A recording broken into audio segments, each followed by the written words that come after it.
नमस्कार साथियों, स्वागत है आपका करियर प्लानर के यूट्यूब चैनल पे। मैं आपका होस्ट एंड दोस्त आर.एस. लाल आपका वेलकम करता हूं।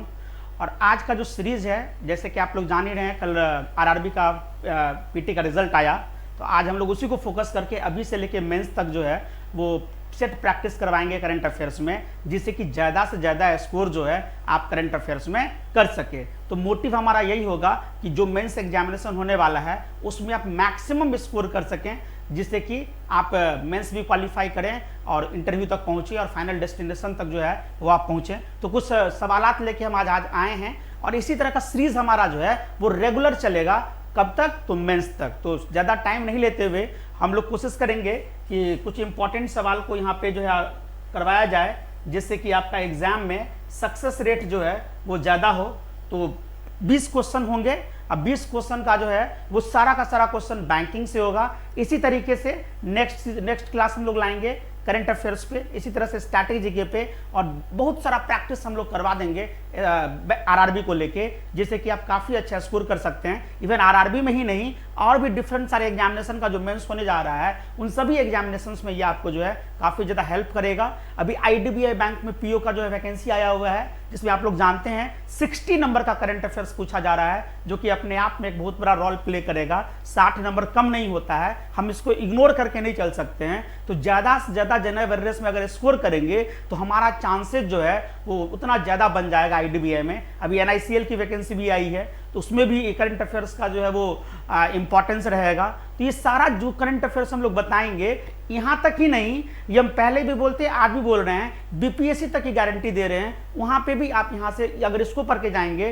तो कमीशन लेवल का जो बिहार स्टेट लेवल का जो कमीशन एग्जाम होता है, उसमें भी आप करंट अफेयर्स में अच्छा स्कोर कर सकते हैं। तो चलिए एक बार फिर से जोश से और अपने एनर्जी से भरपूर हम लोग जो है प्रयास करेंगे, और आप लोग भी अपने एनर्जी से भरपूर हो जाइए। कॉपी कलम उठा के रखिएगा, जो पॉइंट इंपॉर्टेंट लगेगा आप उसको नोट डाउन करिएगा। देखिए नंबर 1 क्वेश्चन क्या कह रहा है। पहला क्वेश्चन आ गया, ध्यान से देखिएगा क्या पूछा जा रहा है। Who has been appointed as the chairman. किसका चेयरमैन पूछा जा रहा है? AFF का। देखिए जो अंडरलाइन कर रहे हैं ना, उसको आप भी कहीं ना कहीं लिखिएगा, वो भी इंपॉर्टेंट क्वेश्चन बन सकता है। तो यहाँ पे कहा गया है AFF का चेयरमैन जो है वो किसको बनाया गया है, किसके द्वारा बनाया गया है? सीवीसी के द्वारा। किसके द्वारा? सीवीसी के द्वारा। तो AFF का फुल फॉर्म क्या है? Advisory board of banking and financial fraud. और बना अपॉइंट कौन करवाया है? सेंट्रल विजिलेंस कमीशन के द्वारा। और ये बनाए गए हैं कौन? तो देखिए अजय बंगा, क्रिस गोपालाकृष्णन, एन नारायण मूर्ति, टीएम भसीन। तो यहाँ पे याद रखिएगा कि AFF यानी कि advisory board for banking and financial fraud का जो है वो चेयरपर्सन जो है वो टीएम भसीन को बनाया गया है। किसको बनाया गया है? टीएम भसीन को। याद रखिएगा। दो चीज की जानकारी और दे देते हैं। सीबीसी अगर कोई पूछेगा कि अभी सेंट्रल विजिलेंस कमिश्नर कौन है भारत के, तो अभी रिसेंटली अपॉइंट हुए हैं जून में, जिनका नाम है सुरेश पटेल। तो ये भी याद रखिएगा, Suresh N Patel. Important question है, आपसे एग्जाम में पूछा जा सकता है कि भारत के नए सेंट्रल विजिलेंस कमिश्नर कौन बनाए गए हैं, तो हम लोग क्या कहेंगे? सुरेश एन पटेल। चलिए बढ़ते हैं हम लोग अगले क्वेश्चन की तरफ। और हमारा अगला क्वेश्चन देखिए क्या कह रहा है। ये भी बहुत इंपॉर्टेंट क्वेश्चन है, बहुत ही इंपॉर्टेंट क्वेश्चन है। यहाँ पे हम VVI लिख दे रहे हैं एग्जाम के पॉइंट ऑफ व्यू से। क्या कहा गया है?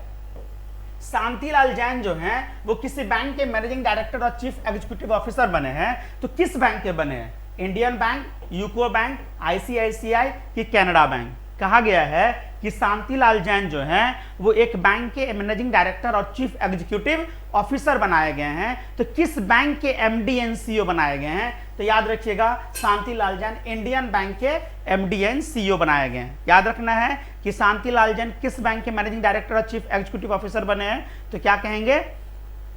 Indian bank. और इंडियन बैंक से रिलेटेड एक और जानकारी ले लीजिए। इंडियन बैंक ने अभी हाल ही में पैरालंपिक कमेटी ऑफ इंडिया के साथ करार किया है।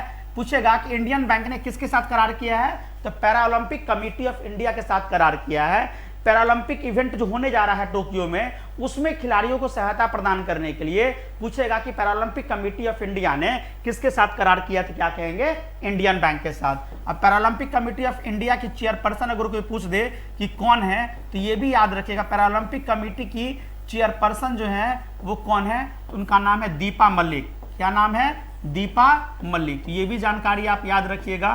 क्या बताएं हम लोग कि एक तो क्वेश्चन आप जान गए कि शांतिलाल जैन जो है वो किस बैंक के एमडी एंड सीईओ बने हैं, तो इंडियन बैंक। दूसरी जानकारी हम बताए हैं कि पैरालंपिक कमेटी ऑफ इंडिया के प्रेसिडेंट जो है वो कौन है, दीपा मलिक। तीसरी जानकारी है कि पैरालंपिक में जो है खिलाड़ियों को सहायता करने के लिए इस कमेटी ने किस ऑर्गेनाइजेशन के साथ करार किया है, तो क्या कहेंगे, इंडियन बैंक। तो इतनी सारी जानकारी हो गई। तो मिलते हैं हम लोग।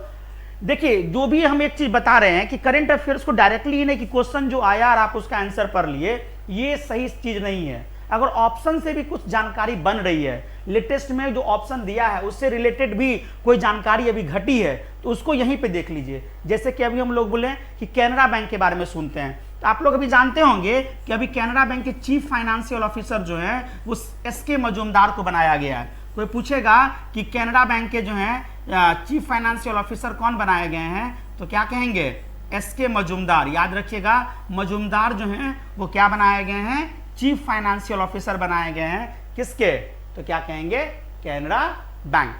चलिए बढ़ते हैं हम लोग अगले क्वेश्चन की तरफ। हमारा अगला क्वेश्चन देखिए स्मॉल फाइनेंस बैंक से रिलेटेड है। तो याद रखेंगे क्या क्वेश्चन पूछा जा रहा है कि नितिन चुग जो है has stepped down as the managing director and chief executive officer of which bank। अभी किस बैंक के एमडी एंड सीईओ के पद से वो रिजाइन दिए हैं, कौन, नितिन चुग। तो इसको आपको बताना है कि कौन सा बैंक है, ESAF small finance bank, Ujjivan small finance bank, equates small finance bank and Utkarsh small finance bank. तो याद रखिएगा इस चारों में से नितिन चुग अगर कहा जाएगा कि किस बैंक के एमडी एंड सीईओ के पद से रिजाइन दिए हैं, तो याद रखिएगा वो उज्जीवन फाइनेंस बैंक होगा। तो आपका आंसर क्या हो गया, उज्जीवन स्मॉल फाइनेंस बैंक। एक चीज और, जब स्मॉल बैंक की हम बात कर रहे हैं ना, तो इसका हेडक्वार्टर हमेशा याद रखिएगा, हेडक्वार्टर एग्जाम में जो है वो हमेशा पूछा जाता है। ईएसएफ स्मॉल फाइनेंस बैंक का हेडक्वार्टर जो है वो त्रिशूर में है। कहाँ पे है, त्रिशूर। त्रिशूर कहाँ पे है, तो क्या कहिएगा, केरल में। कहाँ पे, केरल में। उज्जीवन स्मॉल फाइनेंस बैंक का जो हेडक्वार्टर है वो बेंगलोर में है। कहाँ पे, बेंगलोर में है। याद रखिएगा कहाँ पे, बेंगलोर में। इक्वेट्स स्मॉल फाइनेंस बैंक का जो हेडक्वार्टर है वो चेन्नई में है। कहाँ पे, चेन्नई में। उसके बाद पूछेगा उज्जीवन स्मॉल फाइनेंस बैंक का हेडक्वार्टर कहाँ पे है, तो क्या कहेंगे, वाराणसी में। कहाँ पे, वाराणसी में। एक चीज और बता देते हैं, जब वाराणसी की बात किए हैं तो एक चीज जान लीजिएगा, आपसे कोई पूछे अभी कि मंडुआ डी रेलवे स्टेशन का नाम जो है वो क्या बदल के रख दिया गया है, मंडुआ डी रेलवे स्टेशन का नाम क्या बदल के रख दिया गया है, तो मंडुआ डी रेलवे स्टेशन का नाम क्या बदल के रख दिया गया है, बनारस रेलवे स्टेशन। क्या, बनारस रेलवे स्टेशन। ये याद रखिएगा, बहुत इंपॉर्टेंट पॉइंट है। कोई भी आपसे पूछे कि मंडुआ डी रेलवे स्टेशन का नाम चेंज करके क्या कर दिया गया है, तो क्या कहेंगे, बनारस रेलवे स्टेशन। दूसरा, आपको पता चला कि कौन से बैंक के एमडी एंड सीईओ के पद से रिजाइन दिए हैं, तो उनका नाम क्या है, नितिन चुग। और किस बैंक से, उज्जीवन स्मॉल फाइनेंस बैंक। तीसरा चीज हम लोग ये बताए हैं कि सारा का हेडक्वार्टर यहाँ पे बता दिए। क्वेश्चन आएगा कि ईएसएफ स्मॉल फाइनेंस बैंक का हेडक्वार्टर कहाँ पे, त्रिशूर में। उज्जीवन स्मॉल फाइनेंस बैंक का हेडक्वार्टर कहाँ पे, बेंगलोर में। इक्वेट्स स्मॉल फाइनेंस बैंक का हेडक्वार्टर कहाँ पे, चेन्नई में। उत्कर्ष स्मॉल फाइनेंस बैंक का हेडक्वार्टर कहाँ पे, तो क्या कहेंगे, आपका वाराणसी में। याद रखिएगा, कोई भी स्मॉल फाइनेंस बैंक को खोलने के लिए आपके पास मिनिमम जो कैपिटल है वो कितना होना चाहिए, 200 करोड़। कितना होना चाहिए, 200 करोड़। बराबर ये पूछा जाता है कि किसी भी स्मॉल फाइनेंस बैंक को खोलने के लिए मिनिमम कितना कैपिटल चाहिए, तो क्या कहेंगे, 200 करोड़। और याद रखिएगा कि स्मॉल फाइनेंस बैंक जो है, इसके अलावा एक चीज और याद रखना है कि स्मॉल बैंक के साथ एक और बैंक का कॉन्सेप्ट आया था जिसका नाम है पेमेंट बैंक। क्या नाम है, पेमेंट बैंक। तो पेमेंट बैंक को खोलने के लिए कितना रुपया चाहिए, 100 करोड़। याद रखिएगा, उषा थोराट कमेटी के रिकमेंडेशन पे स्मॉल बैंक को सेटअप किया गया था। 2015 में इसका कॉन्सेप्ट आया था। टोटल 10 स्मॉल फाइनेंस बैंक हैं और पहला small finance bank AU small finance bank है, जिसका हाल ही में ब्रांड एम्बेसडर बने हैं कौन, आमिर खान और कियारा आडवाणी। हमने क्या बताया कि स्मॉल फाइनेंस बैंक को खोलने के लिए मिनिमम कैपिटल 200 करोड़ रुपया चाहिए। इसका एस्टैब्लिशमेंट 2015 में किया गया था। इसका कॉन्सेप्ट उषा थोराट कमेटी के द्वारा दिया गया था। और साथ ही साथ ये भी बताए हैं कि स्मॉल फाइनेंस बैंक जो है उसके 10 स्मॉल फाइनेंस बैंक इंडिया में हैं, और कोई पूछे कि India first small finance bank कौन है, तो एयू स्मॉल फाइनेंस बैंक है। अभी लेटेस्ट क्वेश्चन ये भी आया था कि small finance bank, AU small finance bank ने अपना ब्रांड एम्बेसडर किसको अपॉइंट किया है। तो अभी आप देख रहे होंगे एडवर्टाइजमेंट चल रहा है, आमिर खान और कियारा आडवाणी जो हैं दोनों को ब्रांड एम्बेसडर बनाया गया है किस बैंक का, एयू स्मॉल फाइनेंस बैंक, जिसका हेडक्वार्टर जयपुर में है। कहाँ पे है, जयपुर में, ठीक ना। तो बार बार इस चीजों को सुनिएगा और जहां नहीं पता होगा उसको नोट डाउन करके लिखिएगा, ठीक ना। बढ़ते हैं हम लोग अगले क्वेश्चन की तरफ, और हमारा अगला क्वेश्चन देखिए क्या कह रहा है। अगला क्वेश्चन है कि name the bank in UAE with which NPCIL international payment limited has tie up to launch the UPI facility in UAE. UPI facility को यूएई में रन करवाने के लिए एनपीसीएल जो है वो किस ऑर्गेनाइजेशन के साथ करार किया है, ये बताना है। किस बैंक के साथ करार किया है, वो बैंक कहाँ का है, यूएई का। कहाँ का, यूएई का। तो याद रखिएगा कि एनआईपीएल जो संस्था है, एनआईपीएल का मतलब क्या होगा यहाँ पे, एनआईपीएल का फुल फॉर्म जो है बताया गया है, एनपीसीएल इंटरनेशनल पेमेंट लिमिटेड। उसने यूपीआई फैसिलिटी को यूएई में रन करवाने के लिए किसके साथ करार किया है, तो मशरक बैंक के साथ करार किया है। किसके साथ करार किया है, मशरक बैंक के साथ करार किया, जो कहाँ का बैंक है, यूएई का। यूएई यहाँ पे टर्म जब सुने तो 2-3 जानकारी अब हम लोग बता रहे हैं आपसे। अगर भी कोई पूछे ना कि 2020 मेंस वर्ल्ड कप कहाँ होने जा रहा है इस बार, 2020 मेंस वर्ल्ड कप जो है वो कहाँ होने जा रहा है। जब यूएई का नाम आया तो अचानक से मेरे ध्यान में आया कि 2020 मेंस वर्ल्ड कप जो है 2021 में ये यूएई में ही खेला जाएगा। पहले इंडिया में खेला जाना था, ठीक है ना, लेकिन अब इसको ट्रांसफर कर दे कहाँ किया है, तो क्या रखेंगे, यूएई के साथ साथ ओमान में भी स्टार्ट किया गया। कहाँ पे, ओमान में। याद रखिएगा, कोई पूछे कि मेंस 2020 वर्ल्ड कप इस साल किस 2 कंट्री में खेला जाएगा, तो यूएई एंड ओमान। पहले कहां था, इंडिया में। कहां पे होने वाला था, इंडिया, लेकिन अब कहां होगा, यूएई एंड ओमान। जब ओमान की बात किए हैं तो हम यहां पे ये भी बता देंगे कि हॉकी वर्ल्ड कप 2024 कहां होने जा रहा है। कोई आपसे क्वेश्चन करे कि हॉकी वर्ल्ड कप 2024 कहां होने वाला है, तो वो भी आप क्या कहिएगा, हॉकी वर्ल्ड कप 2024 कहां पे, तो क्या कहेंगे, ओमान में। कहां पे, ओमान में। तो याद रखेंगे, पहला तो क्वेश्चन ये हमारा क्या कह रहा था कि यूएई में यूपीआई पेमेंट, यूपीआई जो फैसिलिटी है उसको वहां पे रन करवाने के लिए किसी बैंक के साथ टाई अप किया गया है। अब वो बैंक का नाम पूछा गया, मशरक। यूएई का नाम आया तो हम इतना बताएं कि यूएई जब भी याद आया तो इस बार जो इंपॉर्टेंट पॉइंट है कि 2020 मेंस वर्ल्ड कप जो हमारे यहाँ होने वाला था वो अब ट्रांसफर कर दिया गया कहाँ पे, यूएई और ओमान में। अब ओमान यहाँ पे लिखे हैं तो एक जानकारी और बता दिए कि हॉकी वर्ल्ड कप 2024 का वेन्यू भी कहाँ डिसाइड किया गया है, तो क्या कहेंगे, ओमान में। ठीक, क्लियर है यहाँ तक। बढ़ते हैं हम लोग अगले क्वेश्चन की तरफ, और हमारा अगला क्वेश्चन देखिए क्या कह रहा है। RBI has increase the limit for collateral free loan किसको, to self help group. SHG का फुल फॉर्म यहाँ पे क्या होगा, self help group, under the DAY NRLM is the new limit. कहा गया कि दीनदयाल अंत, डीएवाई का मतलब क्या होगा, दीनदयाल अंत्योदय योजना, और एनआरएलएम का फुल फॉर्म क्या होगा, नेशनल रूरल लाइवलीहुड मिशन। क्या होगा, नेशनल रूरल लाइवलीहुड मिशन। याद रखिएगा कि डीएवाई का फुल फॉर्म क्या होगा, दीनदयाल अंत्योदय योजना, और एनआरएलएम का फुल फॉर्म क्या होगा, नेशनल रूरल लाइवलीहुड मिशन। इसके तहत जो है, इस प्रोग्राम के तहत सेल्फ हेल्प ग्रुप को जो कोलैटरल फ्री लोन दिया जाएगा उसका लिमिटेशन आरबीआई ने क्या किया है, बढ़ा दिया है। तो बढ़ा के कितना किया है, बस ये पूछा जा रहा है। तो याद रखिएगा, बढ़ा के 20 लाख कर दिया है। पहले कितना था, 10 लाख। पहले कितना था, 10 लाख, और 10 लाख से बढ़ा के कितना कर दिया, 20 लाख। डीएवाई का मतलब अभी हम लोग बताए हैं, दीनदयाल। याद रखिएगा,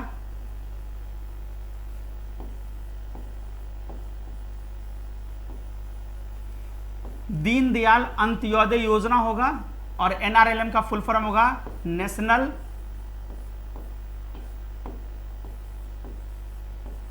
रूरल लाइवलीहुड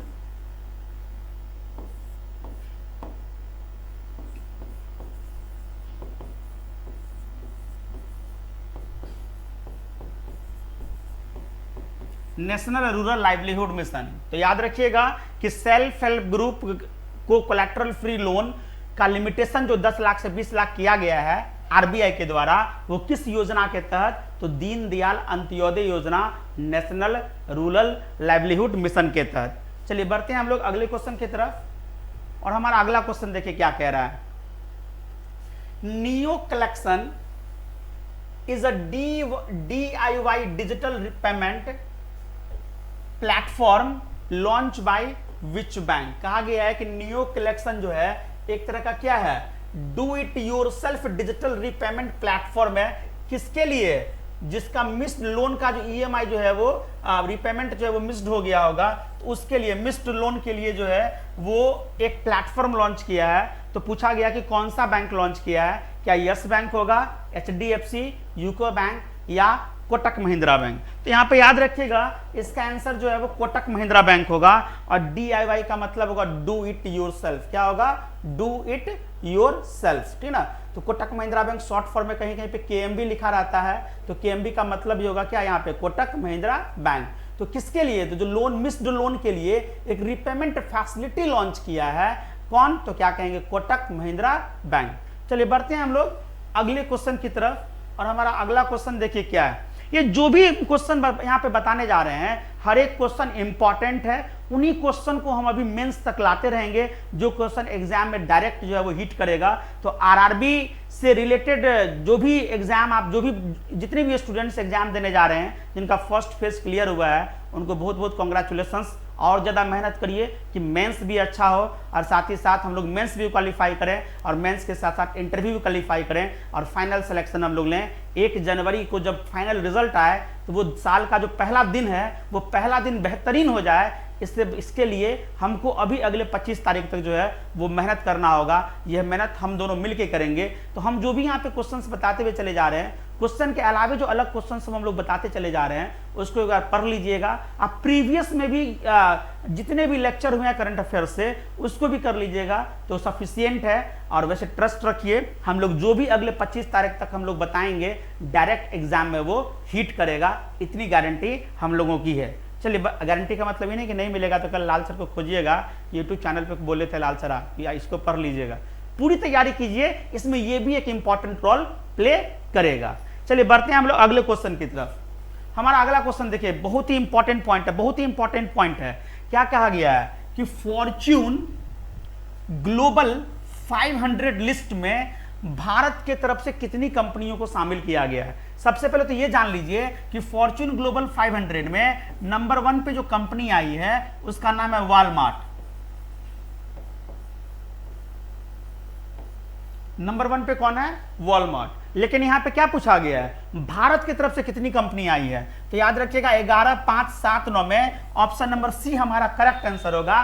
7 जो है वो कंपनी आया है। तो याद रखेंगे इसमें सबसे आगे कौन है? तो 155 नंबर पे जो है वो रिलायंस है। 205 नंबर पे जो आया है वो एक बैंक है, स्टेट बैंक ऑफ इंडिया। 212वें नंबर पे जो आया है, ये आपको हम बता रहे हैं कि टोटल 500 में, ये टोटल 500 का रैंकिंग है। फर्स्ट नंबर पे वॉलमार्ट है, ये क्लियर हो गया। लेकिन भारत का रैंकिंग में 155 नंबर पे कौन है? रिलायंस। 205 नंबर पे कौन है? SBI। 212 नंबर पे कौन है? तो इंडियन ऑयल कॉरपोरेशन। 243 नंबर पे कौन है? तो क्या कहेंगे? ONGC। ONGC का फुल फॉर्म क्या होगा? Oil natural gas corporation. क्या होगा? Oil natural gas corporation.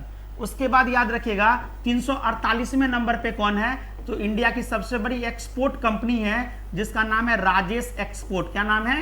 Rajesh export. उसके बाद 357 नंबर पे देखिएगा कौन है? तो टाटा मोटर्स है। कौन है? टाटा मोटर्स है। याद रखिएगा 357 नंबर पे कौन है? टाटा मोटर्स है। और उसके बाद याद रखिएगा लास्ट में 394 नंबर पे कौन है? तो उसका नाम है BPCL। क्या नाम है? BPCL, Bharat petroleum corporation limited, sorry Bharat petroleum corporation limited. तो ये तो ऑल ओवर 500 में है। इंडिया में जो क्या देखिएगा, फर्स्ट नंबर पे कौन है? भारत की तरफ से फर्स्ट कौन हो गया? रिलायंस। सेकंड पे कौन हो गया? SBI। थर्ड पे कौन हो गया? IOC। 4th नंबर पे ONGC, 5th नंबर पे राजेश एक्सपोर्ट, 6 नंबर पे टाटा मोटर्स और 7 नंबर पे कौन, BPCL।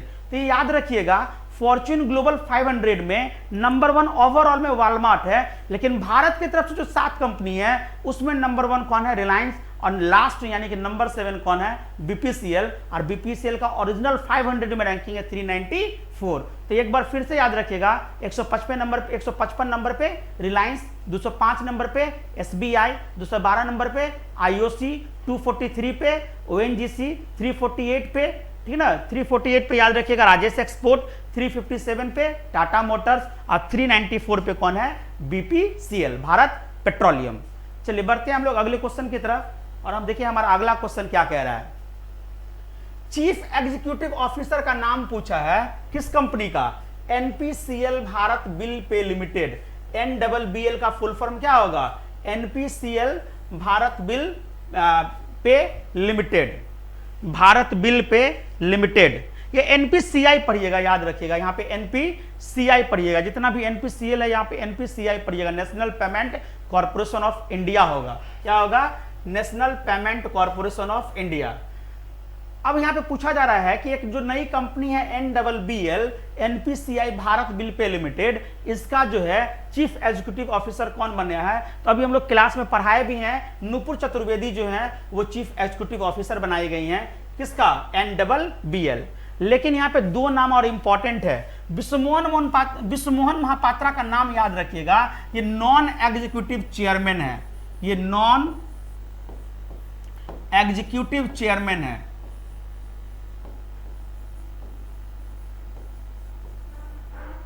और दिलीप असबे जो है ये MD एंड CEO हैं, MD एंड CEO हैं। तो पूछिएगा कि लाल सर ये तो आप कह दिए कि Vishwamohan Mahapatra non executive chairman है और दिलीप असबे जो है MD एंड CEO है, लेकिन किसका, तो याद रखिएगा ये दोनों जो है एक ही संस्था से जुड़े हुए हैं, और संस्था का नाम क्या है, national payment corporation of India. क्या नाम है, national payment corporation of India. याद रखिएगा कोई भी आपसे पूछे कि NPCI का जो है नॉन एग्जीक्यूटिव चेयरमैन का नाम क्या है, तो विश्वमोहन महापात्रा।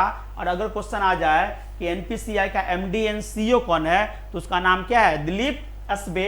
और अगर पूछा जाए NPCI Bharat bill pay limited का चेयरमैन CEO कौन अपॉइंट हुई है, तो नुपुर चतुर्वेदी। चलिए बढ़ते हैं हम लोग अगले क्वेश्चन की तरफ, और हमारा अगला क्वेश्चन देखिए क्या कह रहा है। आज एक बहुत अच्छी बात भी है क्या कि अब ATM में जो है पैसा नहीं रखिएगा तो पेनाल्टी लगेगा, ठीक ना, तो ये अच्छी बात है, बहुत सारा शॉर्टेज रहता है कैश का। क्वेश्चन क्या पूछा गया है कि how much amount of monetary penalty will be charge by RBI on ATM at WLA का मतलब होता है व्हाइट लेवल ATM। क्या होता है, व्हाइट लेवल ATM। याद रखिएगा WLA का मतलब क्या होगा, व्हाइट लेवल ATM। और व्हाइट लेवल ATM जो है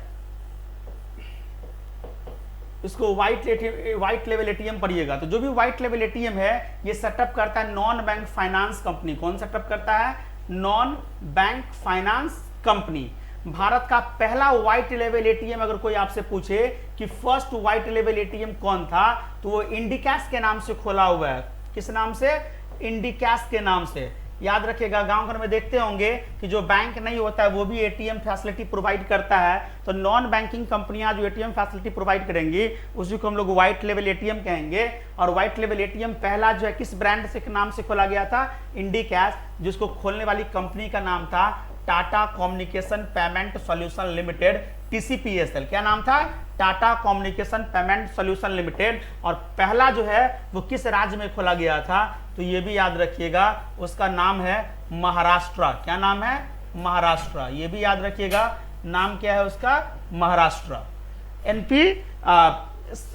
नॉन बैंक फाइनेंस कंपनी जो पहला, उसका नाम क्या है, TCPSL। किस ब्रांड नेम से खोला था, इंडिकैश के नाम से। और अगर क्वेश्चन आ जाए कि इसके जो है इसको किस राज्य से खोला गया था, तो क्या कहेंगे, महाराष्ट्र। लेकिन यहाँ पे क्वेश्चन क्या पूछ रहा है कि how much amount of monetary penalty will be charge by RBI on ATM and WLA in case they remain cash out. क्या, कैश आउट। कितना, तो for more than 10 hours in a month. एक महीना में अगर 10 घंटा से ज्यादा का कैश आउट है तो उस पर चार्ज लगाया जाएगा 10,000 रुपीज का। कितना चार्ज लगाया जाएगा, 10,000 रुपीज का। यानी कि कैश का शॉर्टेज ATM में नहीं होना चाहिए। और ये जो है इंप्लीमेंट होने जा रहा है कब से, तो अक्टूबर 2021 से। अगर कोई पूछे कि ये कब से इंप्लीमेंट होने जा रहा है तो 1 अक्टूबर 2021 से। ये कैश आउट पे जो चार्ज लगेगा ये कब से इफेक्टिव होगा, तो 1 अक्टूबर 2021 से। तो जो भी ग्रामीण बैंक का एग्जाम देने जा रहे हैं या कोई भी एग्जाम देने जा रहे हैं, बहुत ही इंपॉर्टेंट सवाल है आपके लिए, आप इसको जरूर पढ़ के जाइएगा और ये आराम से किसी न किसी एग्जाम में पूछा जाएगा। चलिए बढ़ते हैं हम लोग अगले क्वेश्चन की तरफ। और देखिए हमारा नेक्स्ट क्वेश्चन क्या है 10वें नंबर पे।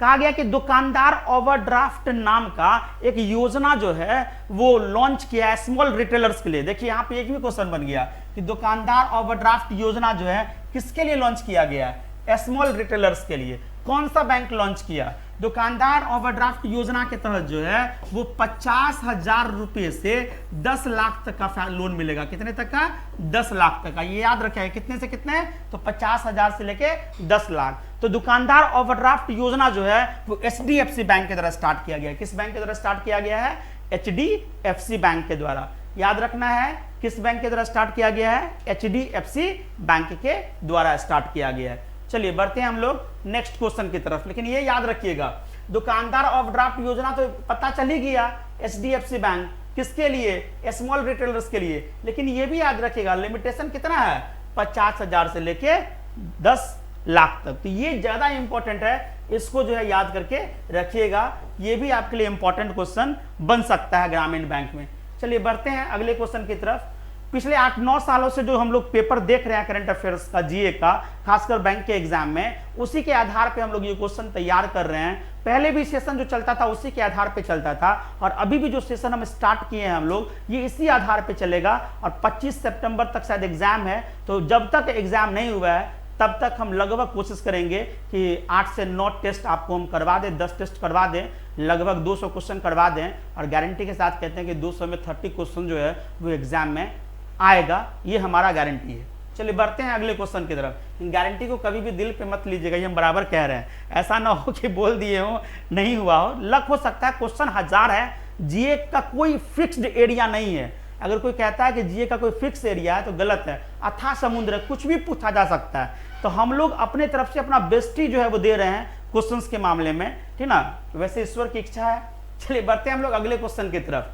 क्या कहा गया है, Which bank has announced the introduction of green and sustainable deposit to safeguard the environment from climate change? Green and sustainable deposit program जो है वो किस बैंक के द्वारा स्टार्ट किया गया, जरा जल्दी से बताइए। Green and sustainable deposit program जो है वो किस बैंक के द्वारा स्टार्ट किया गया है, तो यहाँ पे भी जो है आंसर क्या हो जाएगा, HDFC बैंक हो जाएगा। पिछला क्वेश्चन क्या था, दुकानदार ओवरड्राफ्ट, तो वो भी कौन होगा, HDFC। और यहाँ पे क्या है, ग्रीन एंड सस्टेनेबल डिपॉजिट, तो वो भी कौन होगा, HDFC। और HDFC बैंक के अभी CEO कौन है, तो शशिधर जगदीशन। कौन है, शशिधर जगदीशन। अगर क्वेश्चन कह दे कि HDFC बैंक के चीफ एग्जीक्यूटिव ऑफिसर कौन है, तो हम क्या कहेंगे, शशिधर जगदीशन। चलिए बढ़ते हैं हम लोग अगले क्वेश्चन की तरफ। और देखिए हमारा अगला क्वेश्चन क्या है, कहा गया है कि कौन सा bank memorandum of understanding sign किया है, किसके साथ साइन किया है, इंडियन नेवी के साथ साइन किया है। तो honour first banking solution launch किया है। ऑनर फर्स्ट बैंकिंग सॉल्यूशन जो है इंडियन नेवी के लिए कौन सा बैंक लॉन्च किया है, तो देखिए नाम से ही पता चल रहा है क्या, फर्स्ट लिखा हुआ है। और ऑप्शन में देखिए कहीं पे फर्स्ट लिखा हुआ है तो IDFC फर्स्ट लिखा हुआ है, जिसका मतलब है कि आंसर कौन होगा, IDFC फर्स्ट बैंक। तो याद रखिएगा कि पहले IDFC बैंक ही हम लोग बोलते थे, क्या बोलते थे, इंफ्रास्ट्रक्चर डेवलपमेंट फाइनेंस कॉर्पोरेशन होगा इसका फुल फॉर्म, और इसका नाम क्या था, IDFC बैंक। लेकिन इसके साथ एक ऑर्गेनाइजेशन को मर्ज किया गया जिसका नाम क्या था, कैपिटल फर्स्ट। क्या नाम था, कैपिटल फर्स्ट। तब जो दोनों मर्ज हुआ, इस मर्जर के बाद ये क्या बन गया, IDFC फर्स्ट। क्या बन गया, IDFC फर्स्ट। चलिए बढ़ते हैं हम लोग अगले क्वेश्चन की तरफ। 13 नंबर क्वेश्चन क्या कह रहा है कि अभी हाल ही में किस बैंक का, तो आप जानते होंगे कि अभी कोऑपरेटिव बैंक पे एक तरह का ग्रहण लगा हुआ है महाराष्ट्र में, बहुत सारे कोऑपरेटिव बैंक का लाइसेंस कैंसिल किया जा रहा है महाराष्ट्र में। तो रिसेंटली कौन से बैंक का जो है लाइसेंस कैंसिल किया गया है, तो RBI अभी हाल ही में किस कोऑपरेटिव बैंक का लाइसेंस कैंसिल किया महाराष्ट्र में, तो याद रखिएगा उसका नाम है कर्नाला नगरी सहकारी बैंक। इससे पहले भी मडगांव सहकारी बैंक का लाइसेंस कैंसिल किया था, और भी बहुत सारे जो है वो बैंक का लाइसेंस अभी आरबीआई जो है वो कैंसिल कर रहा है, खासकर कोऑपरेटिव के क्षेत्र में। एक और हम लोग न्यूज यहाँ पे बताएंगे, जब कोऑपरेटिव की बात लिए हैं और सहकारी की बात की जा रही है, तो भारत सरकार जो है वो कोऑपरेटिव एक मूवमेंट चलाने के लिए एक नया मंत्रालय का गठन किया है, जिसका नाम है क्या, मिनिस्ट्री ऑफ कोऑपरेशन। याद रखिएगा, किस मूवमेंट को चलाने के लिए, कोऑपरेटिव मूवमेंट को चलाने के लिए एक नया जो है वो मंत्रालय का गठन किया गया है, उस मंत्रालय का नाम होगा मिनिस्ट्री ऑफ कोऑपरेशन। तो ये भी इंपॉर्टेंट जो है वो जानकारी है। उसके बाद देखिए यहाँ पे एक बैंक आया जिसके बारे में हम जानकारी पहले बताएं कि एयू स्मॉल फाइनेंस बैंक का ब्रांड एम्बेसडर कौन बना है। एयू स्मॉल फाइनेंस बैंक का ब्रांड एम्बेसडर कौन बना है, तो अभी हम लोग पिछले क्वेश्चन में ही हम लोग पढ़ रहे थे कि एयू स्मॉल फाइनेंस बैंक का ब्रांड एम्बेसडर जो है वो आमिर खान और कियारा आडवाणी को बनाया गया है। तो याद रखिएगा कि आमिर खान और कियारा आडवाणी जो है वो कौन से स्मॉल फाइनेंस बैंक के ब्रांड एम्बेसडर बनाए गए हैं, तो क्या कहेंगे, एयू स्मॉल फाइनेंस बैंक, जिसका हेडक्वार्टर हम क्या लिखवाए, जयपुर। क्या बताएं अभी, जयपुर में। चलिए बढ़ते हैं हम लोग अगले क्वेश्चन की तरफ, और हमारा नेक्स्ट क्वेश्चन देखिए क्या है, बहुत ही इंपॉर्टेंट पॉइंट है। आरबीआई ने बैंकिंग फॉर अवेयरनेस कैंपेन चलाया है और इसके लिए किसी सेलिब्रिटी को जोड़ा है, इसमें से कौन है। ये पांचों नाम एक ऐसा नाम है जो हर भारतीयों का दिल जो है वो प्रफुल्लित कर दिया, क्योंकि सभी लोगों ने जो है वो विश्व के सबसे बड़े टूर्नामेंट ओलंपिक में जो है उन्होंने मेडल जीत के लाया। इसमें गोल्ड मेडल, सिल्वर मेडल और ब्रॉन्ज मेडल दोनों का कॉम्बिनेशन है, तीनों का कॉम्बिनेशन है। आप देखिएगा कि एक ही, अभी पूरी दुनिया में या पूरे भारत में एक ही सेंसेशनल स्टार है, कौन, नीरज चोपड़ा। तो याद रखेंगे कि आरबीआई ने बैंकिंग फ्रॉड अवेयरनेस कैंपेन के लिए किसको अपॉइंट किया है, तो क्या कहेंगे, नीरज चोपड़ा। याद रखिएगा, Neeraj Chopra javelin throw player है। याद रखिएगा, दो तीन जानकारी ले लीजिए। नीरज चोपड़ा जो है वो जैवलिन थ्रो प्लेयर है, और जैवलिन थ्रो में नीरज चोपड़ा का पूरी दुनिया में सेकंड रैंकिंग हो गया है। याद रखिएगा, ओलंपिक खेलने से पहले जो है ये 16वें नंबर पे थे, लेकिन अब जो है सेकंड रैंकिंग हो गया पूरे वर्ल्ड में, इन वर्ल्ड में, पूरे विश्व में इनका दूसरा रैंकिंग हो गया है। साथ ही साथ इन्होंने गोल्ड मेडल जीता था 7 जो है अगस्त को। तो अब से हर साल भारत सरकार 7 अगस्त को क्या सेलिब्रेट करेगी, जैवलिन थ्रो डे। क्या सेलिब्रेट करेगी, जैवलिन थ्रो डे। आपसे कोई क्वेश्चन पूछे कि जैवलिन थ्रो डे कब सेलिब्रेट किया जाता है, किया जाएगा, तो क्या कहेंगे, 7 अगस्त। नीरज चोपड़ा जो है वो ब्रांड एम्बेसडर बनाए गए हैं किसके, तो बैंकिंग फ्रॉड अवेयरनेस कैंपेन के, जिसको कौन चला रहा है, तो क्या कहेंगे, रिजर्व बैंक ऑफ इंडिया। पूरे विश्व में इसकी रैंकिंग कितनी हो गई है, इनकी सेकंड रैंकिंग हो गया है। खेलने से पहले क्या हुआ था, 16 नंबर पे, ठीक ना। और 7 अगस्त को अब हम लोग क्या सेलिब्रेट करेंगे, जैवलिन थ्रो डे। अब यहाँ पे देखिए मीराबाई चानू को भी ब्रांड एम्बेसडर बनाया गया, ये भी याद रखिएगा, बहुत इंपॉर्टेंट पॉइंट है। मीराबाई चानू को जो है वो ब्रांड एम्बेसडर बनाया गया, किसका, एमबे इंडिया का। किसका बनाया गया है, एमबे इंडिया का। कोई आपसे पूछेगा कि एमबे इंडिया की ब्रांड एम्बेसडर कौन बनाई गई हैं, तो क्या कहेंगे, मिस चानू, मीराबाई चानू। तो मीराबाई चानू हो गया। बजरंग पुनिया, रवि दहिया, लवलीना। लवलीना जो है बॉक्सिंग खेलती हैं, बजरंग पुनिया, रवि दहिया जो है रेसलिंग, और याद रखिएगा मीराबाई तो जानते हैं वेटलिफ्टिंग। भारत की तरफ से पहला मेडल कौन लाया, तो क्या कहेंगे, मीराबाई चानू। लेकिन इसमें गोल्ड मेडल नीरज चोपड़ा, लवलीना और बजरंग पुनिया ब्रॉन्ज मेडल, और रवि दहिया और मीराबाई चानू जो है वो सिल्वर मेडल। तो मेडल टैली याद रखिएगा, भारत ओलंपिक में 7 मेडल जीता है। और कोई भी एग्जामिनेशन अगर आप देने जा रहे हैं ना, तो ओलंपिक जरूर याद रखिएगा, ओलंपिक से क्वेश्चन पूछा ही जाएगा। बहुत ही इंपॉर्टेंट पॉइंट सब ओलंपिक में आया है, ओलंपिक से जो है वो क्वेश्चन पूछा जाएगा। तो जरूर इसको एक बार जो है आप स्टडी करके एग्जाम में बैठिएगा। बढ़ते हैं हम लोग अगले क्वेश्चन की तरफ, और देखिए हमारा अगला क्वेश्चन क्या है। देखिए इसका आंसर हम लोग पहले बता दिए थे। क्या कहा गया है, which of the following bank has sign MoU, memorandum of understanding, for Paralympic committee of India. किसके साथ, पैरालंपिक कमिटी ऑफ इंडिया। याद कीजिए, इंडियन बैंक, टू प्रोवाइड क्या चीज, financial assistance to Paralympic athletic. जो भी एथलेटिक गए हैं पार्टिसिपेट करने के लिए टोक्यो, क्योंकि आप जानते हैं कि ओलंपिक और पैरालंपिक दोनों एक ही जगह हो रहा है, कहाँ पे, टोक्यो। 2024 का ओलंपिक खेला जाएगा कहाँ पे, फ्रांस में। 2028 का ओलंपिक खेला जाएगा कहाँ पे, लॉस एंजलिस में। और 2032 का ओलंपिक खेला जाएगा कहाँ पे, ब्रिस्बेन ऑस्ट्रेलिया में। तो ये चीज फिक्स है डाटा कि 2020 का ओलंपिक टोक्यो जो कोविड के कारण रुका और 2021 में कंप्लीट हुआ, 2024 का ओलंपिक कहाँ पे, पेरिस में, 2028 का ओलंपिक कहाँ पे, लॉस एंजलिस में, और 2032 का ओलंपिक कहाँ पे, तो हम लोग क्या कहेंगे 2032 का ओलंपिक कहाँ पे हो रहा है, ब्रिस्बेन ऑस्ट्रेलिया में। कहाँ पे, ब्रिस्बेन ऑस्ट्रेलिया में। और इसके लिए कौन से बैंक के साथ करार किया है, तो देखिए पहला ही क्वेश्चन हम लोग बताए थे, किसके साथ, इंडियन बैंक के साथ। याद कीजिए Shantilal Jain, MD NCO, Indian bank, question number 2, तो ये याद रखिएगा। अब पैरालंपिक कमेटी ऑफ इंडिया का चेयरपर्सन का नाम बताए थे, दीपा मलिक। क्या, दीपा मलिक। चलिए बढ़ते हैं हम लोग अगले क्वेश्चन की तरफ, और हमारा अगला क्वेश्चन देखिए क्या है, which of the following has allowed payment bank to carry out the activities of investment bankers। पूछा गया है कि कौन सा ऑर्गेनाइजेशन जो है पेमेंट बैंक को इन्वेस्टमेंट बैंकर का जो है वो परमिशन दिया है एक्टिविटीज करने के लिए। RBI दिया है, सेबी दिया है, IRDA, NABARD and Exim bank.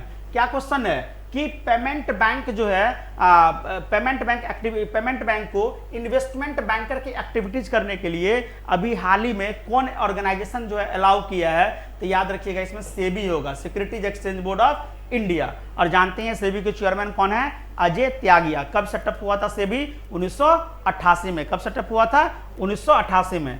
ये तो जानते हैं कि RBI 1935 में सेटअप हुआ था, सेबी 1988 में सेटअप हुआ था, इरिटा जो है वो 2000 में सेटअप हुआ था, नाबार्ड जो है वो 1982 में सेटअप हुआ था, और एक्सिम बैंक भी 1982 में सेटअप हुआ था।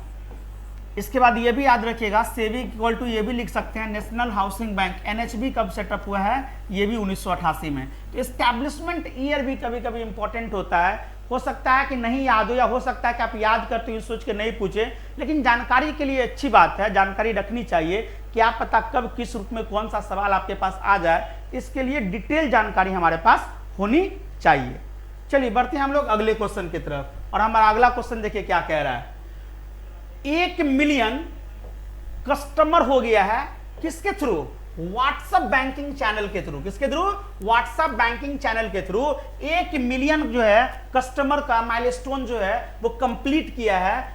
तो कौन सा बैंक कंप्लीट किया, कहने का मतलब है कि 1 मिलियन व्हाट्सएप कस्टमर जो है वो कौन से बैंक का हो गया है, तो जरा इसका आंसर दीजिए। देखिए 17 नंबर क्वेश्चन में क्या है, एक्सिस बैंक भी है, ICICI बैंक है, यस बैंक, HDFC बैंक और IDBI बैंक। तो इसमें आपका हो जाएगा टोटल कितना, एक्सिस बैंक। क्या आंसर हो जाएगा, एक्सिस बैंक। कोई भी पूछे कि अभी कौन सा बैंक अपना व्हाट्सएप जो है बैंकिंग चैनल से 1 मिलियन कस्टमर को जो है वो जोड़ लिया है, तो क्या कहेंगे, एक्सिस बैंक। चलिए बढ़ते हैं हम लोग अगले क्वेश्चन की तरफ, और हमारा अगला क्वेश्चन देखिए क्या है, which of the following bank has been empanelled by the reserve bank of India act as an agency bank. Government business को करने के लिए RBI ने किसको एजेंसी बैंक का दर्जा दिया है, SBI को कि HDFC को कि इंडसइंड बैंक ऑफ बड़ौदा और IDBI। तो ये बहुत ही इंपॉर्टेंट पॉइंट है कि पूछेगा कि RBI ने अभी हाल ही में किसको एजेंसी बैंक का दर्जा दिया है। गवर्नमेंट एजेंसी बैंक कहने का मतलब है कि वो गवर्नमेंट बिजनेस को कंटिन्यू कर सकता है, और वो है कौन, तो ये इंडसइंड बैंक। याद रखेंगे, बहुत ही इंपॉर्टेंट सवाल है, IndusInd bank very very important की कैटेगरी में हम रखते चले जा रहे हैं। इवन सब सवाल है, लेकिन कुछ सवाल को हम ज्यादा हाईलाइट कर दे रहे हैं। ये सभी सवाल जो है बहुत सारे सवालों के बीच में से लेके लाया गया है, जो कि आपको एग्जाम के पॉइंट ऑफ व्यू से आपकी तैयारी को एक नई गति दे, और आपका जनरल अवेयरनेस के सेक्शन में स्कोर मैक्सिमम से मैक्सिमम 40 जो है 40 में 35 प्लस कर सकें। इसी उद्देश्य के साथ हम लोग जो है वो कवर करवाने का प्रयास कर रहे हैं। तो याद रखिएगा, कोई पूछेगा कि RBI अभी हाल ही में एजेंसी बैंक का दर्जा किसको दिया है, तो क्या कहेंगे, इंडसइंड बैंक को। चलिए बढ़ते हैं हम लोग नेक्स्ट क्वेश्चन की तरफ, और देखिए हमारा नेक्स्ट क्वेश्चन क्या कह रहा है, फ्रूट्स पोर्टल। तो ये तो जान लीजिए कि फ्रूट्स पोर्टल कर्नाटका चला रहा है।